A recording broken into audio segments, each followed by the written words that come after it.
Hello प्यारे students, yours academy पर मैं आपका होस्ट दोस्त और शुभचिंतक अमित कुमार फिर स्वागत करता हूं आज की शानदार क्लास में। तो कैसे हो आप लोग? आशा करता हूं आप सभी हष्ट पुष्ट और स्वस्थ होंगे।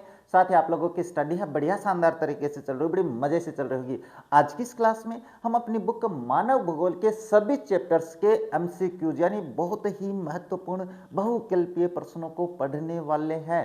ये वो प्रश्न है कि इनके अलावा आपके एग्जाम में कोई क्वेश्चन नहीं आने वाला है। तो ये मात्र 30 से 35 मिनट की जो क्लास है बढ़िया शानदार तरीके की होने वाली है, बड़ी ही महत्वपूर्ण होने वाली है, जो कि आपके मिशन 100 2026 में बहुत ही काम आने वाली है। तो आपको ये क्लास 30 से 35 मिनट की होगी, इसको कंप्लीट देखना है। सारे चैप्टर्स के क्वेश्चन है वो आपको याद होने वाले हैं। तो आज की इस क्लास को शुरू करें इससे पहले आप लोगों से एक बात कहना चाहेंगे, अगर आप हमारे चैनल पे आए हो, हमारे वीडियोस देख रहे हो, वीडियोस पसंद आ रहे हैं, हमारे चैनल को सब्सक्राइब कीजिए, वीडियो को लाइक कीजिए, शेयर कीजिए, साथ ही बेल आइकन को भी ऑन रखिए ताकि मेरे वीडियोस के नोटिफिकेशन सबसे पहले आप लोगों के पास पहुंचे। अब ज़्यादा समय नहीं लेते, शुरू करते हैं आज की क्लास। और क्लास में मैंने बता दिया है क्या पढ़ने वाले हैं, सभी चैप्टर्स के MCQs और PYQs भी रिपीट हो जाएंगे, इसमें तो घबराने की बात नहीं है। लेकिन प्रत्येक चैप्टर से मैंने आप लोगों के लिए 10 क्वेश्चंस हैं वो तैयार किए हैं, और ये 10 क्वेश्चंस इतने इंपॉर्टेंट है कि इनसे बाहर कुछ नहीं आना है। और बात करें अपने इस चैप्टर के बारे में, यानी ये जो चैप्टर्स हैं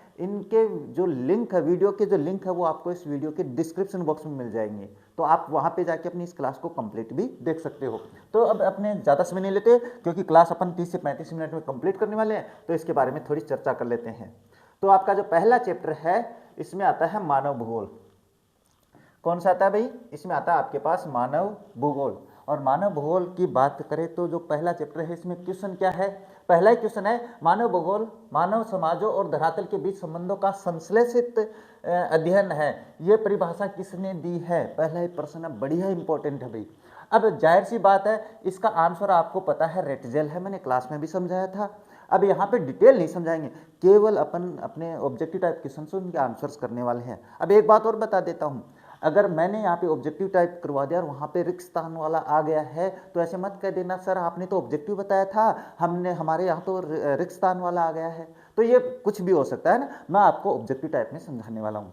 दूसरा प्रश्न क्या है आप लोगों के पास? दूसरा प्रश्न दिया हुआ है आपके पास, निम्नलिखित में से कौन सा एक नव निश्चयवाद की संकल्पना को प्रस्तुत करता है? तो देखो, रेटजेल है, इसके बाद में एलन सैंपल है, ग्रिफिथ टेलर और विडाल डी ला ब्लास है। अब बताओ इसमें कौन सा आने वाला है? तो मैंने आपको समझाया था इसमें, है ना, तो इसमें आपका आंसर हो जाएगा ग्रिफिथ टेलर। इसके बाद में रुको और जाओ निश्चयवाद किस विचारधारा को कहा जाता है? बहुत ही शानदार प्रश्न है ये। आपके पास अपने पास ब्रैकेट वाला भी आ सकता है। तो ये अपन कहते हैं नव निश्चयवाद को, यानी नव निश्चयवाद में क्या होता है कि रुको, बाद में देखो, परखो और फिर आगे बढ़ो, तो किस विचारधारा आती है? तो वो आता है नव निश्चयवाद। इसके बाद में बात करें नेक्स्ट, तो नेक्स्ट आता है आपके पास प्रश्न क्या दिया हुआ है? हाँ, आदिम मानव समाज और प्रकृति की प्रबल शक्तियों के बीच की अनन्य क्रिया को कहा गया है। क्या कहा गया है? पर्यावरणीय निश्चयवाद, संभववाद, नव निश्चयवाद और मानवतावाद। क्या है भाई? तो इसमें आपके पास कहा गया है पर्यावरणीय निश्चयवाद कहा गया है, यानी मानव समाज और प्रकृति की प्रबल शक्तियों के बीच की अनन्य क्रिया को क्या कहा गया है? वो कहा गया पर्यावरणीय निश्चयवाद कहा गया है। इसके बाद में बात करें, आगे चलते हैं, तो आगे चलते हैं आपके पास क्वेश्चन नंबर 5। 1970 के दशक में मानव भूगोल के में किन नई विचारधाराओं का उदय हुआ? तो इसमें मानवतावादी विचारधारा आई थी, अमूलवादी आई थी, व्यवहारवादी आई थी। तो इसमें आंसर आ जाएगा उपरोक्त सभी। बहुत ही बढ़िया प्रश्न है भाई। आगे क्या दिया हुआ है? आगे 6 नंबर का क्वेश्चन दिया हुआ है कि निम्नलिखित में से कौन सा एक मानव भूगोल का उपक्षेत्र है? उपक्षेत्र पूछा है भाई, तो उपक्षेत्र इसमें अपने पास क्या आ जाएगा? सैन्य भूगोल आ जाएगा। क्या आ जाएगा भाई? सैन्य भूगोल आ जाएगा। नेक्स्ट बात करें तो नेक्स्ट आता आपके पास है 7 नंबर क्वेश्चन है इसी से, संभववाद शब्द का प्रयोग सबसे पहले किन विद्वानों ने किया? अध्याय के अनुसार विचारधारा का समर्थन। अध्याय में जो बात कही गई है ना, उसके बारे में बात करें तो वो कही गई है आपके पास फ्रांसीसी भूगोलवेता जैसे विडाल डी ला ब्लास जैसे अपने ये भूगोलवेता है, इन्होंने किया था। तो वो कौन किसने किया भाई? संभववाद का सबसे पहले प्रयोग जो किया था वो फ्रांसीसी भूगोलवेताओं ने किया था। इसके बाद आगे चलते हैं, तो आगे दिया हुआ है क्या? प्रौद्योगिकी किसी समाज के किस विकास के स्तर की सूचक होती है भाई? प्रौद्योगिकी आपको ध्यान में रखना भाई, सांस्कृतिक विकास का उत्थान करती है। इसके बाद में आगे चलें तो आगे आता है आपके पास क्या? मानव भूगोल की कल्याणपरक विचारधारा का मुख्य संबंध किससे था? तो ये अपने पास लोगों के सामाजिक कल्याण, आवासन, स्वास्थ्य और शिक्षा से था भाई। कि कल्याणपरक में मतलब जो कल्याण करे इंसान का, सीधी सी बात है भाई। तो ये अपने पास ये आ जाएगा आंसर ख। नेक्स्ट बात करें तो क्या आता है, लिंग भूगोल की बात करें भाई। लिंग भूगोल मानव भूगोल के किस क्षेत्र के अंतर्गत आता है? किस क्षेत्र के अंतर्गत आता है? बहुत ही अच्छे तरीके से समझाया। नगरीय भूगोल, राजनीतिक भूगोल पास आता है, सामाजिक भूगोल में किसमें आता है भाई? जो लिंग भूगोल है भाई, जाहिर सी बात है इंसान अपने पास क्या है, इंसानों की बात करें कि लड़का लड़की इनकी बात करेंगे तो वो किस में आएगा? सामाजिक भूगोल में आना है। इसके बाद में अपना चैप्टर जो 10 क्वेश्चन पहले चैप्टर से थे बड़े ही इंपॉर्टेंट, वो कंप्लीट होते हैं। दूसरा चैप्टर देखते हैं कौन सा है, विश्व जनसंख्या वितरण, घनत्व और वृद्धि। ये बहुत ही सरल चैप्टर है, मैंने बहुत ही आसानी से भी समझाया था आप लोगों को, तो इसमें ज्यादा दिक्कत नहीं है भाई। देखो इसका प्रश्न बता रहे हैं, जनसंख्या घनत्व निकालने का सही सूत्र क्या है? बहुत ही सरल प्रश्न है। आपके पास जो जनसंख्या है उस जनसंख्या में जो क्षेत्रफल है उसका भाग दे दो, तो देख लो इसमें कौन सा आंसर होने वाला है ना। तो इसमें आपके पास आ जाएगा कुल जनसंख्या बटे कुल क्षेत्रफल, तो ये हो जाएगा अपने पास। नेक्स्ट है जन्म दर, ये आगे देखते हैं कौन सा, ये रहा दूसरा प्रश्न। निम्नलिखित में से कौन सा एक जनसंख्या वितरण को प्रभावित करने वाला आर्थिक कारक है? ध्यान से समझना प्रश्न। आर्थिक कारक, जल की उपलब्धता नहीं है, भू आकृति नहीं है, खनिज है भाई, खनिज होता है भाई। आर्थिक क्या है? आर्थिक कारक होता है भाई। खनिज जहाँ पे होगा वहाँ पे अपने पास आर्थिक विकास भी ज़्यादा होना है। अगर कहीं पे सोना ज़्यादा निकला है तो वो खनिज में ही तो है, तो ऐसी बात अभी। नेक्स्ट बात करें तो प्रतिकर्ष कारक, बहुत ही बढ़िया प्रश्न है, अब की बार आएगा 100% पूछने वाला है। प्रतिकर्ष क्या होता है? पुश फैक्टर्स, मैंने बहुत ही आसानी से समझाया था। जहां हमें कष्ट मिलता है वहां से अपन भाग जाते हैं, तो वो जो कष्ट होता है ना वो अपने को पुश फैक्टर करता है, धक्का देता है। तो इसमें अपने प्रवास के लिए होता है। हम क्या करते हैं? दुख से दूर भागते हैं, दुख से दूर भागेंगे तो हम वहां से क्या कर जाएंगे? प्रवास कर जाएंगे। नेक्स्ट क्या आता है? अपकर्ष का कारक, बहुत ही बढ़िया प्रश्न है भाई, ये भी दोनों बढ़िया है। पुल का मतलब होता है खींचना। यहाँ पे अपने पास क्या है, बहुत ही बढ़िया माहौल है, वहाँ पे चलते हैं, खींच रहा है कि नहीं खींच रहा, तो वो आपके पास क्या होता है? बेरोजगारी। अच्छा ये क्या कह रहा है? पुल कारक में, तो वहाँ पे काम के लिए बेहतर अवसर, ये होता है। मैंने अपने ये बता दिया भाई, क्या बता दिया? अरे यहाँ पे बहुत ही बढ़िया माहौल है, तो वो माहौल क्या है? काम के लिए बेहतर अवसर है। तो बस ध्यान में रखना, अपकर्ष यानी पुल फैक्टर का मतलब होता है खींचना, और पुश फैक्टर का मतलब धक्का देना। इसके बाद में चलते हैं क्वेश्चन नंबर 5 में, क्या कहता है कि जनसंख्या की प्राकृतिक वृद्धि कैसे मापी जाती है? बहुत ही बढ़िया प्रश्न। कैसे मापेंगे भाई? तो आपको सीधी सी बात है, जितने जन्म हैं बच्चे उसमें से कितने मृत्यु हुई है लोगों की, वो निकाल देते हैं। मृत्यु भाई सही, हाँ ये जन्म से में से मृत्यु निकालेंगे तो प्राकृतिक जो अपने पास जनसंख्या वृद्धि है वो माप लेते हैं। तो इसमें जन्म दर माइनस मृत्यु दर आ जाएगी, आगे कुछ नहीं है। हाँ, इसके बाद क्वेश्चन नंबर 6 क्या है? जनांकीय संक्रमण की प्रथम अवस्था की मुख्य विशेषता क्या है? जनांकीय की तो वो आती है आपके पास, इसमें जो अपने पास मैंने बताया था कि जनांकीय जो प्रथम अवस्था होती है उसमें क्या होती है? जन्म दर भी ऊंची होती है और अपने पास मृत्यु दर भी ऊंची होती है। तो क्या होता है? ये रहा भैया, उच्च जन्म दर और उच्च मृत्यु दर, यानी पैदा भी बहुत होते हैं और मृत्यु भी बहुत लोगों की होती है। अपन ने उदाहरण देके समझाया था वहां पे, है ना, चैप्टर में देख लेना। इस बाद क्वेश्चन नंबर 7 क्या कहता है? क्वेश्चन नंबर 7 कहता है थॉमस माल्थस ने अपना सिद्धांत 1978 में किस विषय में दिया था? थॉमस माल्थस ने कृषि, औद्योगिक जनसंख्या की अनियंत्रित वृद्धि और खाद्य आपूर्ति के बारे में दिया था। क्या दिया था उन्होंने? जनसंख्या की अनियंत्रित वृद्धि, यानी बहुत ज्यादा वृद्धि हो रही है और अपने पास क्या खाद्य आपूर्ति के बारे में इन्होंने दिया था। नेक्स्ट बात करें तो क्या है प्रश्न? विश्व की जनसंख्या को 1 बिलियन 1 अरब से 2 बिलियन होने में कितने वर्ष लगे भाई? तो लगभग 100 साल लगे थे। अगर अपन वास्तविक आंकड़े देखें तो आपके पास आता है 123 वर्ष, लेकिन आपकी बुक में ना 100 वर्ष दिए हुए हैं, शताब्दी वर्ष दिया हुआ है। आंसर आपको ये करना है। आ गई बात समझ में? इसके बाद क्वेश्चन नंबर 9 क्या कहता है दूसरे चैप्टर का? वो कहता है जनांकीय संक्रमण की कौन सी अवस्था में जनसंख्या विस्फोट की स्थिति उत्पन्न होती है? तो देखो इसमें भी नहीं होती है।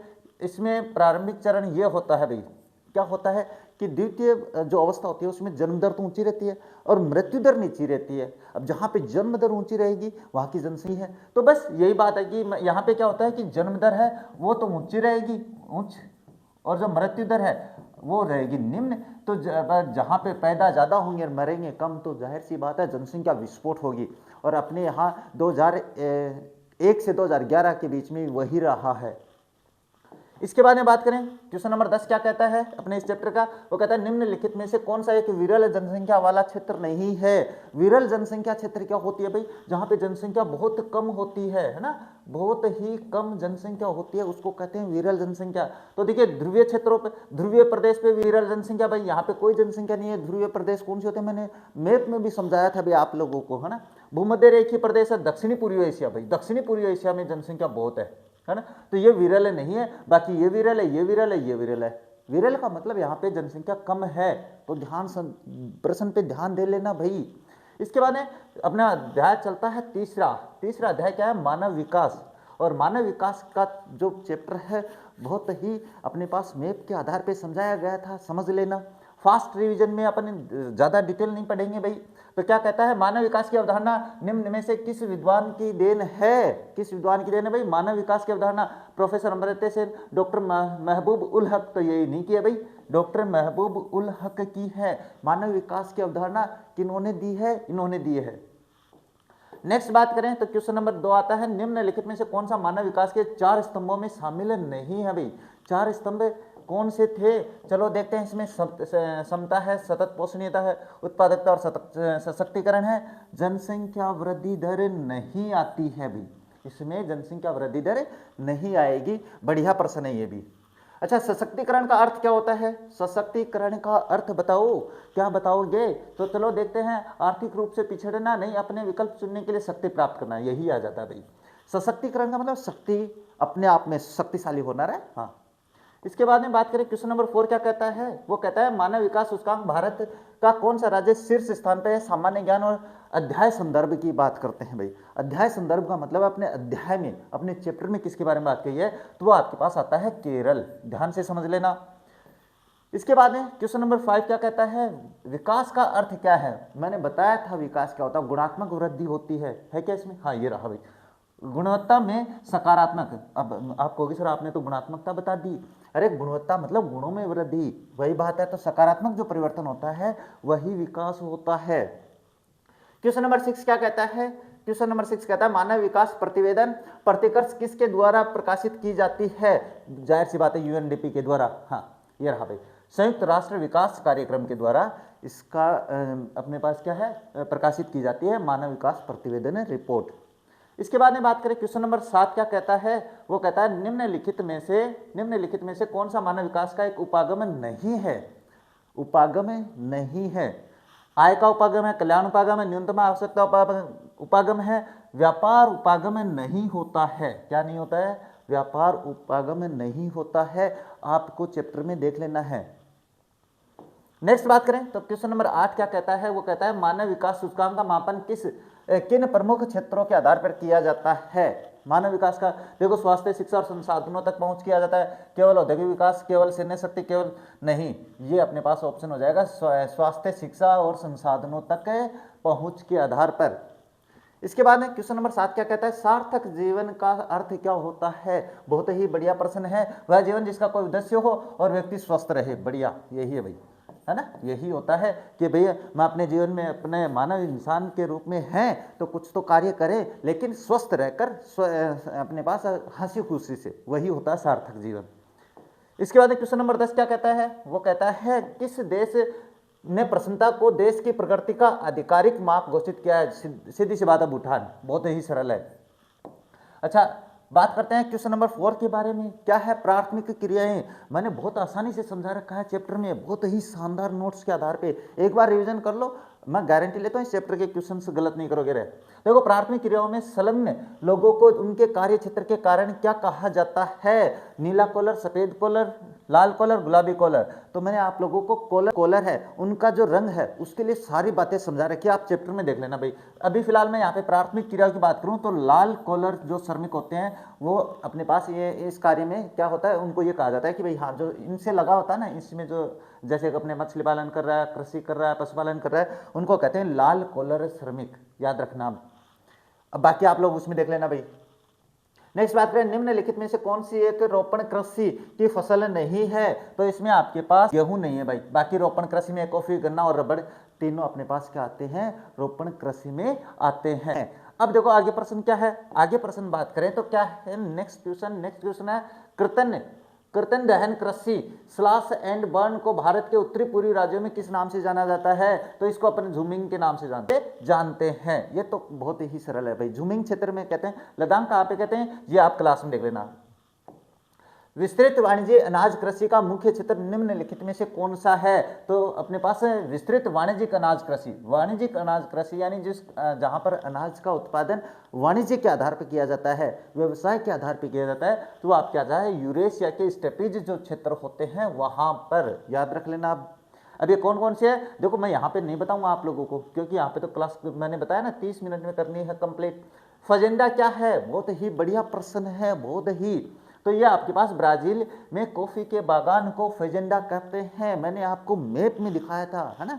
इसके बाद में बात करते हैं नेक्स्ट क्या दिया हुआ है, निम्नलिखित में से कौन सा देश सहकारी कृषि में सबसे सफल रहा? जाहिर सी बात है, कौन सा रहा भाई सहकारी कृषि में? डेनमार्क रहा है, बताया आप लोगों को क्लास में। इसके बाद में क्वेश्चन नंबर 7 क्या कहता है? क्वेश्चन नंबर 7 कहता है खट्टे रसेदार फलों जैसे अंगूर की कृषि मुख्य रूप से किस प्रदेश में की जाती है? भूमध्य सागरीय प्रदेश में की जाती है। तो ये रहा भूमध्य सागरीय प्रदेश, यहाँ पे खट्टे अंगूरों की कृषि बहुत की जाती है। इसके बाद में क्वेश्चन नंबर क्या कहता है? कोल खोज, बहुत ही बढ़िया प्रश्न भाई, याद रख लेना। कोल खोज क्या है? तो कोल खोज सोवियत संघ में सामूहिक कृषि को कहते हैं। कोल खोज कहाँ की? सोवियत संघ यानी रूस नाम आ जाए तो भी। इसके बाद में ट्यूलिप पुष्प की खेती के लिए कौन सा देश विश्व प्रसिद्ध है? तो इसमें बात करेंगे अपने पास फ्रांस, बेल्जियम, नीदरलैंड, तो इसमें आपके पास आ जाएगा नीदरलैंड है वो ट्यूलिप पुष्प की कृषि के लिए फेमस है। इसके बाद में बात करें क्वेश्चन नंबर 10 क्या कहता है इस चैप्टर का? वो कहता है निम्न में से कौन सी एक खनन की विधि नहीं है? खनन की विधि, धरातलीय खनन, कूप खनन, विवर्त स्थानांतरण खनन। तो इसमें अपने पास बाकी सारे हमने पढ़े थे अपनी खनन में, विवर्त, गुप्की और धरातलीय खनन, ये तीनों आते हैं, बाकी स्थानांतरण खनन नहीं होता है। इसके बाद में चलते हैं हमने अध्याय 5 की तरफ, द्वितीय क्रियाएं। द्वितीय क्रियाएं भी मैंने समझा रखा है आप लोगों को, है ना, अच्छे से समझाया हुआ है। द्वितीय क्रियाओं का मुख्य कार्य क्या है? बहुत ही बढ़िया है, कच्चे माल को परिवर्तित करके उच्च क्वालिटी में स्थापित करना। कहाँ पे है? कच्चे माल का संग्रहण करना नहीं है, प्राकृतिक संसाधनों का रूप बदलकर उन्हें मूल्यवान बनाना, यही है भाई। मेरी परिभाषा थोड़ी दूसरी है, मेरी परिभाषा क्या है? अपने नॉर्मल बच्चों के अनुसार होती है, सरल। इसके बाद में बात करते हैं नेक्स्ट, विनिर्माण क्या होता है? विनिर्माण का अर्थ, शाब्दिक अर्थ होता है हाथों से बनाना। बहुत ही आसानी से समझा रखा, सेम वही है जो मैंने समझा रखा वहां पे। अगला प्रश्न है निम्न में से कौन सा उद्योग कच्चे माल पर आधारित उद्योगों का एक वर्ग है? कृषि आधारित, खनिज आधारित, रसायन आधारित, उपरोक्त सभी है भाई। उपरोक्त सभी कच्चे माल पे आधारित होते हैं, सभी कृषि आधारित, खनिज और सारे कच्चे माल पे आधारित होते हैं। नेक्स्ट क्वेश्चन क्या कहता है? नेक्स्ट कहता है वे उद्योग जो अन्य उद्योगों के लिए कच्चे माल का उत्पादन करते हैं उन्हें क्या कहा जाता है? क्या कहते हैं भाई? तो कुटीर उद्योग, आधारभूत उद्योग, अपने पास उपभोक्ता वस्तु उद्योग और स्वच्छंद उद्योग। तो उसमें अपने पास क्या है? आधारभूत उद्योग कहते हैं, जैसे लोहा और इस्पात, ये होते हैं भाई। दूसरे जो अपने पास क्या होते हैं कि वस्तुएं जो बनाते हैं लोहे से, उनके जो लोहा है वो कच्चा माल उपस्थित करता है भाई, जाहिर सी बात है, इसमें कोई बड़ी भारी बात नहीं है। अच्छा, स्वच्छंद उद्योग की मुख्य विशेषता क्या है? बढ़िया प्रश्न है भाई। स्वच्छंद उद्योग की विशेषता क्या है? क्या है भाई? तो ये बहुत अधिक प्रदूषण फैलाते हैं, ये किसी विशिष्ट कच्चे माल पर निर्भर नहीं होते और कहीं भी स्थापित किए जा सकते हैं। तो यही आपके पास इसका आंसर हो जाएगा, बाकी नहीं होगा। तो ये आंसर हो जाता है, विषय क्या है? स्वच्छंद उद्योग। इसके बाद है जंग का कटोरा के नाम से किसे जाना जाता है? जंग का कटोरा शिकागो, पिट्सबर्ग क्षेत्र को जाना जाता है भाई। पिट्सबर्ग क्षेत्र को अपने पास क्या कहते हैं? जंग का कटोरा कहते हैं। इसके बाद में जर्मनी का रूर कोयला क्षेत्र किस लिए प्रसिद्ध है भाई? केवल कृषि के लिए, पर्यटन के लिए, इस्पात और औद्योगिक केंद्र के रूप में है भाई। सीधी सी बात है, रूर क्षेत्र में अपने पास क्या होता है? इस्पात और लोहे जो औद्योगिक केंद्र है इसके लिए फेमस है। इसके बाद में बात करें तो इसके बाद में आता है आपके पास चैप्टर 8, क्वेश्चन नंबर 8 है उच्च प्रौद्योगिकी उद्योगों में काम करने वाले विशिष्ट व्यावसायिक श्रमिकों को क्या कहा जाता है? तो इनको हम जो उच्च श्रेणी में काम करते हैं ना, जो भाई जाहिर सी बात है उच्च इसका मतलब बहुत महंगा है, महंगा इसका मतलब अपने यहाँ पे तो सोना बहुत महंगा है, तो स्वर्ण कॉलर श्रमिक कहा जाता है। कहाँ पे? हाँ, ये रहा भाई, स्वर्ण कॉलर श्रमिक कहते हैं। नेक्स्ट है सिलिकॉन वैली कहाँ स्थित है? न्यूयॉर्क में, सैन फ्रांसिस्को के पास, लंदन के पास और पेरिस के पास। तो ये आपके पास सीधी सी बात है, ज़्यादा टफ नहीं है। ये कहाँ पे है? सैन फ्रांसिस्को के पास है। इसके बाद में बात करें तो आता है निम्नलिखित में से कौन सा एक विनिर्माण उद्योग के लिए स्थानीयकरण को प्रभावित करने वाला कारक है। तो स्थानीयकरण के लिए कहने का मतलब बाजार तक पहुंच आ जाती है, शक्ति के साधनों की उपलब्धता, कुशल श्रमिक, ये सारा आता है भाई, इसमें उपरोक्त सभी हो जाएंगे। इसके बाद अपने चैप्टर 6 में चलते हैं। क्या कहता है चैप्टर 6? तृतीयक और चतुर्थक क्रियाकलाप। बहुत ही सरल तरीके से समझाया था मैंने। चलो, तृतीयक क्रियाकलाप यहाँ पे अपने पास मुख्य रूप से किससे संबंधित है? तृतीय क्रियाकलाप जाहिर सी बात है सेवा क्षेत्र से, ये रहा, सेवा क्षेत्र से संबंधित है भैया। इसके बाद में क्वेश्चन नंबर 2 क्या कहता है? निम्नलिखित में से कौन सा एक तृतीय क्रियाकलाप नहीं है? तो देखो, व्यापार, परिवहन, मछली पकड़ना, मछली पकड़ना नहीं है भाई, क्या नहीं है? ये प्राथमिक क्रिया में आ जाता है, बाकी सारा इसमें आ जाता है। नेक्स्ट बात करें तो क्या दिया हुआ है? वे काम जिनमें उच्च परिणाम और उस स्तर वाले अन्वेषण सम्मिलित होते हैं कहलाते हैं अपने पास, क्या कहलाते हैं भाई? चतुर्थक क्रियाकलाप कहलाते हैं। मैंने बताया था भाई, ये बात आपको समझा रखी है ना? तो आप चैप्टर में भी देख लेना, प्रश्न रिवीजन कर लेते हैं जल्दी से। अंकीय विभाजक का संबंध किससे है? अच्छा, अंकीय विभाजक जनसंख्या वितरण से, सूचना प्रौद्योगिकी से है भाई, आईसीटी तक पहुंच की असमानता से है, बिल्कुल यही है आपके पास सूचना और अंकीय विभाजन इसी में होता है भाई। इसके बाद में क्या है? क्वेश्चन नंबर 5 क्या कहता है? क्वेश्चन नंबर 5 कहता है कि निम्नलिखित में से कौन सा क्रियाकलाप चतुर्थ फैक्टर से संबंधित है? चतुर्थ फैक्टर से, तो विनिर्माण अपने पास द्वितीय क्रिया में आता है, विश्वविद्यालय अध्ययन, सूचना संग्रहण यही आ जाता है अपने पास चतुर्थ में, विश्वविद्यालय अध्यापन, विश्वविद्यालय मतलब उच्च शिक्षा की बात हो रही है। इसके बाद में बात करते हैं नेक्स्ट, बाह्य स्रोतन। बाह्य स्रोतन का मुख्य उद्देश्य क्या है? तो इसमें बात करें, लागत घटाना, कुशलता बढ़ाना, केवल रोजगार देना, व्यापार को बंद करना, कर टैक्स बढ़ाना, नहीं भाई, लागत घटाना और कुशलता को बढ़ाना होता है स्रोतन। अब नेक्स्ट क्वेश्चन क्या कहता है आप लोगों के पास? स्वर्ण कॉलर, अभी बता दिया भाई, कहे जाने वाले व्यवसाय किस वर्ग में आते हैं? उच्च श्रेणी में आते हैं। तो उच्च श्रेणी में आपके पास आते हैं पंचम। क्या आते हैं भाई? सबसे उच्चतम जो होते हैं वो पंचम क्रियाकलाप में आते हैं। इसके बाद में चिकित्सा पर्यटन में विश्व का अग्रणी देश बनकर कौन उभरा है? तो चिकित्सा के क्षेत्र में देखो, मैंने बताया था भाई, ये जो विकासशील देश है ना, ये ज़्यादा अग्रणी हुए हैं। मैंने अपनी डिटेल में भी समझाया आप लोगों को। तो इसमें उपरोक्त सभी आ जाएगा। क्या आ जाएगा? उपरोक्त सभी।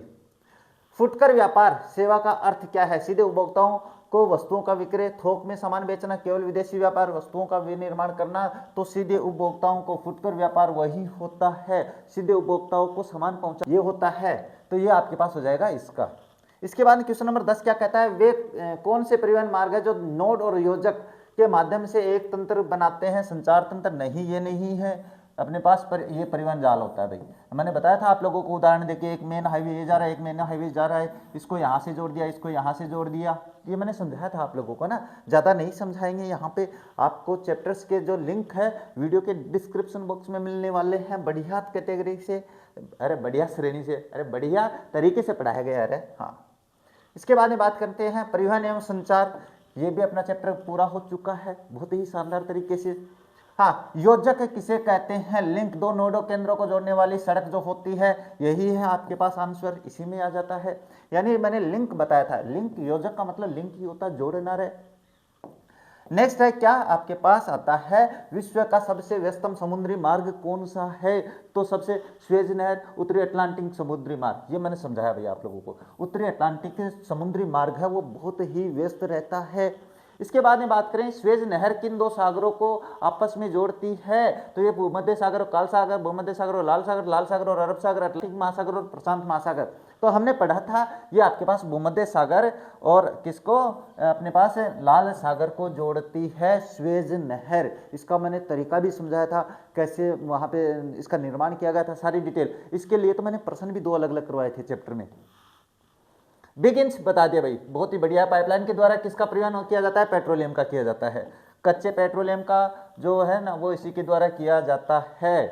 इसके बाद में आगे बात करें नेक्स्ट, तो क्या है? ये बिगिंस पाइप है ना, इसका नाम है पाइप का, जो अपने पास परिवहन के लिए काम में लिए।